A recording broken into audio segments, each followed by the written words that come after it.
If you feel like you're stuck in the same cycle and that you cannot progress to the next level, it might be because of these small habits that you don't even notice. Hello, my name is Caitlin. I am a 28-year-old single mother.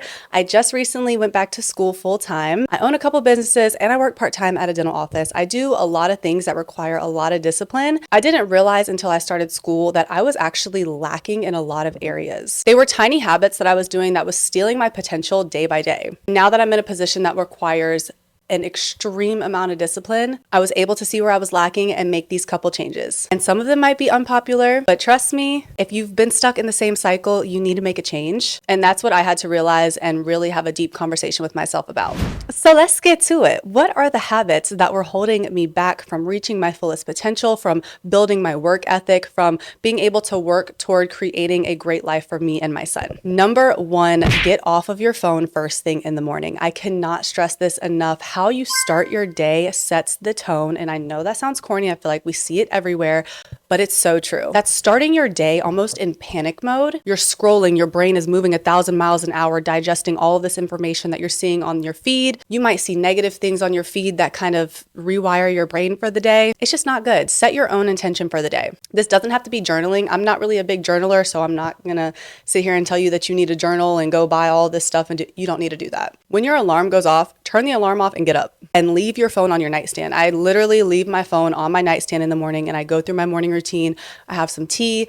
I spend that time with myself, and I actually do have like a calendar that I plan my day since I'm in school, so I have to like write everything down. But if you don't really need to plan your day necessarily, just get up and get your day started without outside influence. That leads me to my next point of waking up early. And yes, I know not all of us are morning people. I used to think that I was kind of borderline, like sometimes I'm a morning person, sometimes I'm not. But honestly, I just wasn't a morning person before because I didn't have a solid structured routine. And I didn't really have things in my day that were lacking. But now that I'm a mother, I'm a student, I'm doing all of these things, I need to have some type of structure, and there's not enough hours in the day to do it if I don't wake up until 8 o'clock. Even if you work a 9 to 5, an 8 to 5, if you're in school, if you're a stay-at-home parent, wake up early. When you're sleeping in, you're losing so much of your day. You're losing so much potential. And yes, this does require you to go to bed a little bit sooner to make sure that you're getting enough sleep, because that is also an important factor into how your day-to-day goes. But when you wake up early, you can work out, do a home workout, go to the gym, start your day slower to kind of reset your body. You do not want to start your day in panic mode, and then by the end of the day, you're exhausted, you're making excuses for why you don't want to work out, you're making excuses for why you don't want to play with your kids. It just leads you down a slippery slope. I'm not saying you have to join the 5 a.m. club because, days I work at the office, I'm 5 a.m. club for sure. But on the other days where I'm just doing school and exercising, I wake up at about 6. But this has made a big difference. It allows me to start my days very slow, film videos, plan my entire day, get a workout in, make breakfast, all before 8 o'clock.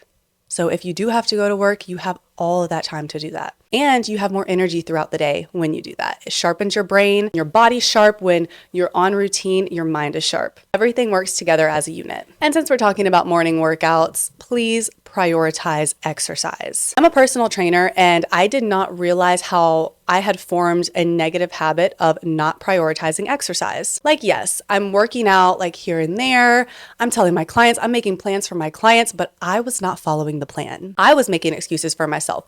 I was saying, oh, I'm tired. Oh, my son is having a rough day, so I'm not gonna be able to make it today. Or I would just like get halfway through a workout and be so sick of it and exhausted and thinking of the other million things that I have to do and just abandon it. I have rewired my brain now that exercise is the number one priority of my days. I'm currently exercising like 5 days a week. I'm doing 2 to 3 runs and then 2 to 3 lifting exercises. Oh wow, so I guess that's 6. It depends on the week.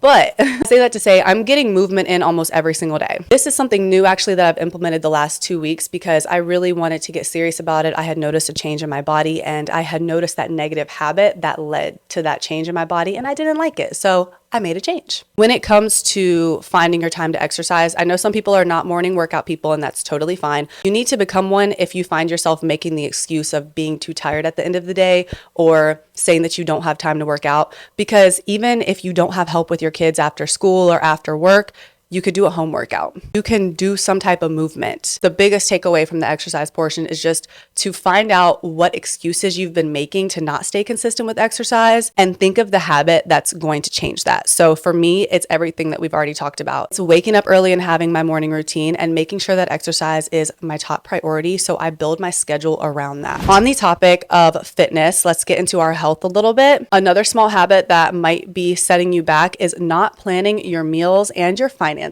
This is going to have you living in chaos mode, in survival mode. It makes it easy to miss meals, for example, which is going to negatively affect your overall health. And our body, again, it works as a unit. The mind and body are connected. So if your body is in survival mode, it doesn't know when its next meal is coming, or if you're just feeding it junk, that's going to translate over into other areas of your life. Meal plan, grocery shop. I've actually been grocery shopping on a budget to connect to the financial aspect. I've been grocery shopping on a budget, going to Aldi. I just posted on TikTok a grocery haul from Aldi, and I spent like $89 for the week for me and my son. I made a chicken and rice meal. I just made some Greek yogurt chicken. I got some ground beef. They have grass-fed steaks there for like $10. But feeding your body whole foods and meal prepping in advance, it's a game changer, because since my days have had to become so structured because of school and everything that I'm doing, I will forget to eat.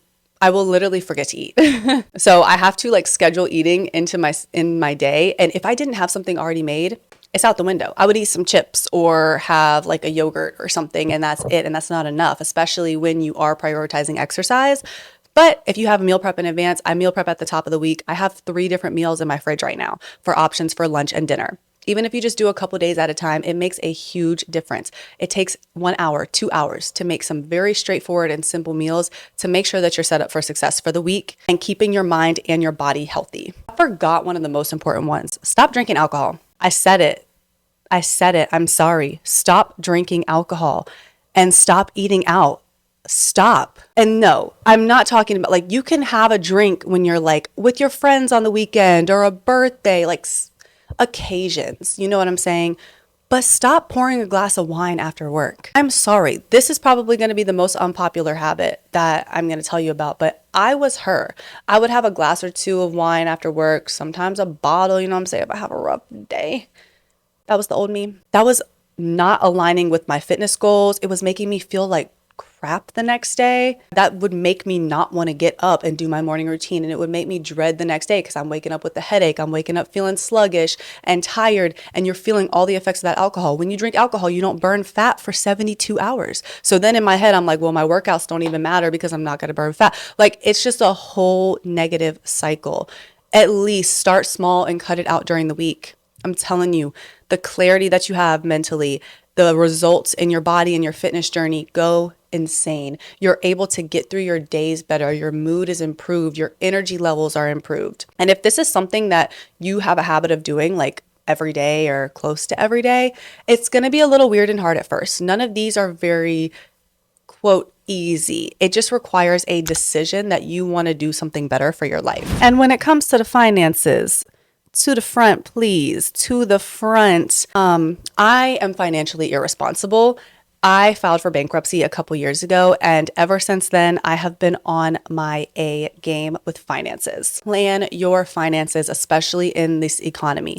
Again, financial stress is going to have you living in chaos mode. And I super understand there's a lot of situations that kind of leave you in a bind, especially in this economy. But I'm telling you, just having some type of structure. Stop buying things for real.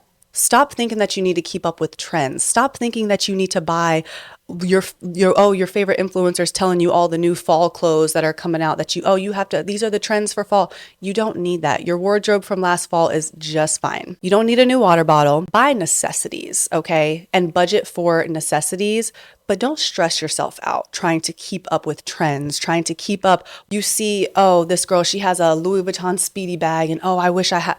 No, your bag from Fashion Nova is just fine. Your bag from Coach Outlet is just fine. Coach Outlet is about the most I'll spend on a bag.